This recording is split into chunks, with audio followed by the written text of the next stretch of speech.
everyone, it's Lindsay and welcome back to my channel. Getting all my books down because today we're talking about my favorite books that I have read so far in the first half of the year 2021. I know these videos don't get a lot of views, but I miss talking about books so much, you guys. So I decided to kind of bring back my little wrap-ups or my favorite books of, you know, the month. I used to do that. And I think I'm just gonna do them bi-yearly. So my favorite of the first half of the year, my favorite of the second half of the year. That just makes me happy, okay? Also, I just want to point out I am wearing clothes. It just looks like I'm not because my hair is covering the straps. But I'm not naked. But if I was, I wouldn't tell you. You don't know what I'm wearing on the bottoms. All right, I decided to organize these in adult, YA, and then middle grade last. So I hope that kind of helps if you're looking for a certain recommendation. First, we have His and Hers by Alice Feeney. This is an adult thriller.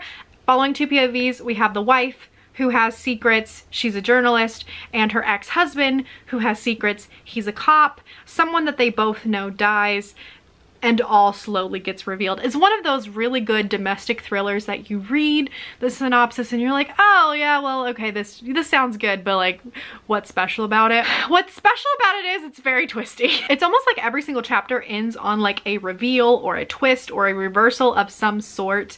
They play off each other. Both of the characters are very unlikable and nasty, which is totally my jam. And it was just such a fun ride. I think like halfway through the book, I was like, oh, is this person gonna be the killer? Is this person gonna be the killer? Because that would be so cool if this person was the killer. And then when it went that direction, I was so happy. Like, even though I like kind of guessed it, I don't count that against the book because it was so much fun and it was so good. And I remember thinking like, oh, if I was writing this book, this is who I would make the killer. And then they made that person the killer and I was so happy. It's a really fun time. I will say that the book is a little bit graphic, so make sure you look up trigger warnings for a full list, but it does have some gross body stuff. The killer likes to do weird things to the bodies, and there is also like an on-page rape scene, so be wary of that going in. Next favorite was I Let You Go by Claire McIntosh. Now this is a bit of an older one. It actually says it came out in 2014, and the reason I picked it up was because it is one of Books and Lala's favorites. And I really like Books and Lala, so I was like, oh, well, let me read one of her favorite thrillers. And when I read the synopsis, I was like, I don't get it. It's another one where like, I'm just like, oh, the synopsis is fine. It's about a woman who goes through some kind of tragedy. She decides to run from her life because she can't deal with it. So she moves to a remote cottage on the Welsh coast where she's haunted by her past. And then slowly her past starts catching up with her. And I read that and I was like, okay, like fine, like there has to be something about it though for it to be Books and Lala's favorite because she reads so many thrillers. I was like, oh, there has to be something. There was something, folks. There was something. This is another one that is ridiculously twisty and fun and a little bit action-packed. A lot of it is more of a mystery until the very end. It's thrillery, but it was just so fun to watch unravel. And there were twists I didn't see coming. And it was just such fun twists. It was a great time. It was a great time. So this one has trigger warnings for death of a child, spousal assault, both verbal, physical, and sexual. So just be wary going into that one. Now, moving out of thrillers, we're gonna go into fantasy. And this one, guys, is probably my favorite of the year so far. And I'm late to the party, I know, but it's The House in the Cerulean Sea by TJ Klune. This is such an interesting book because it really feels like a middle grade. It is so whimsical, it's so magical, it's got so many children in it that when I'm reading it, like the tone and the voice and the funniness, it's so completely middle grade, but it is an adult book. The main character is a 40-year-old man. This book follows a man. He is a caseworker and he is going to this orphanage in the Cerulean Sea to check on these children at this home. And the kicker is all of the children are magical. And this is just the most beautiful, happy, like warm hug. Like V.E. Schwab blurbed it and she said, I love it. It's like being wrapped in a big gay blanket. And if that's not the truth, this is just so beautiful. It's so happy. There's such a cute romance. All of the kids are hilarious and precious, and it's just, it's like an adult middle grade. It really, really is. All that being said, all of my love to this book. There are some conversations going on surrounding the Native communities. I will link some videos down below if you're interested. Moving on to YA. here we go. This one kind of took me by surprise, but it is Sing Me Forgotten by Jessica S. Olsen. So this is a YA fantasy, and I have been struggling with YA fantasy. Even though I say it is my favorite genre and age category, I struggle with it a lot. However, this was kind of everything that I love in YA fantasy. This is a super dark, own voices, gender bent Phantom of the Opera retelling. So we have Isda, who is the main character. She is the phantom character of this opera.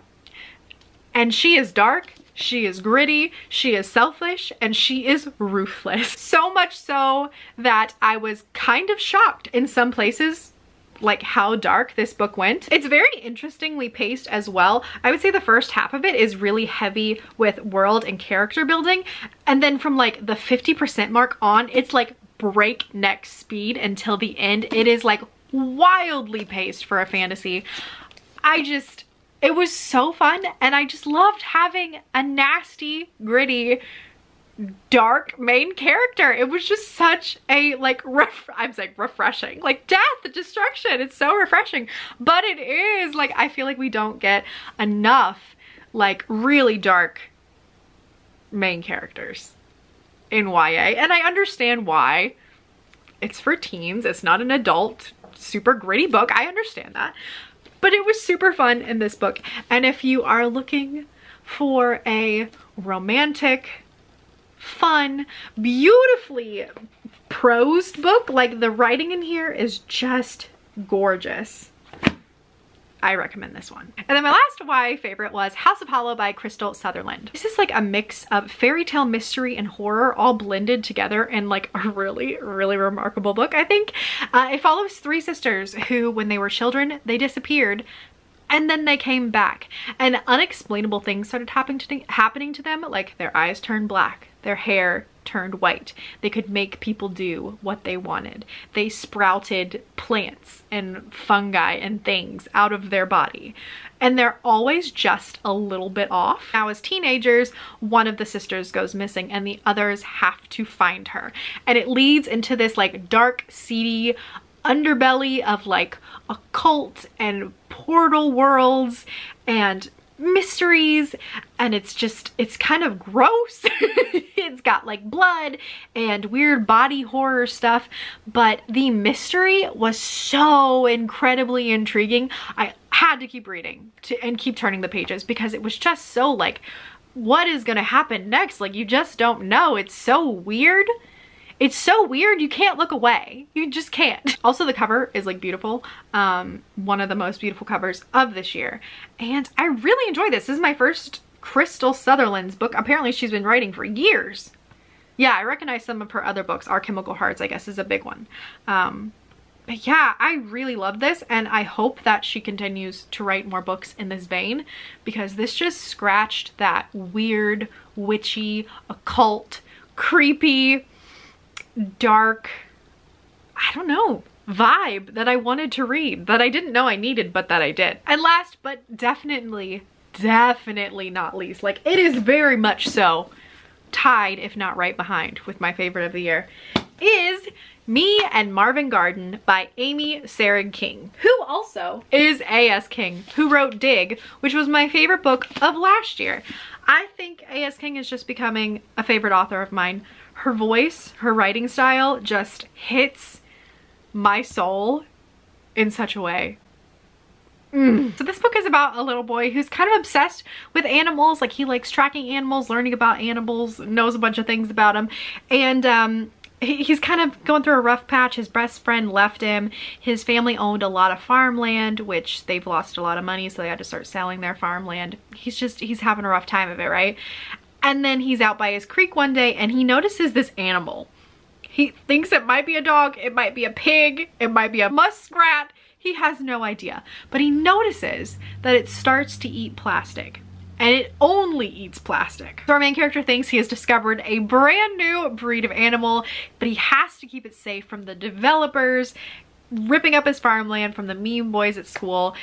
And it is just so good, and I feel like I'm not doing a good job of describing what it's about or why it is so good. But the way A.S. King does voice, the way she makes you feel like her characters are real and raw and like legitimate people is so amazing. She just gets so deep. I think it's her specificity. She uses specific details of people's life to bring them to life, because we all have like little weird quirks or whatever, and she always emphasizes those so much in her writing that I feel like her characters breathe off the page. They're so well done. She is very quickly becoming a favorite author, and I want to go back and read her backlist. She also has a YA book that just came out, actually. And she always writes really weird stuff, so if you're not into surrealism, she might not be for you, because I know her new book is about a family who all live in cardboard boxes. And I'm sure it's got some kind of metaphor attached, but I'm really loving what she does. It's so experimental and so fun, and I can't wait to read more from her. Alrighty guys, so those were my favorite books that I've read so far in the first half of the year. It's been so great. I can't imagine anything topping it, but I'm excited to see what I uncover the rest of the year. Let me know your favorites down below, and if you have any great recommendations for me, I'd love to know what you guys have been reading. Thank you so much for watching, and don't forget to like and subscribe, and I will see you in the next one. Bye!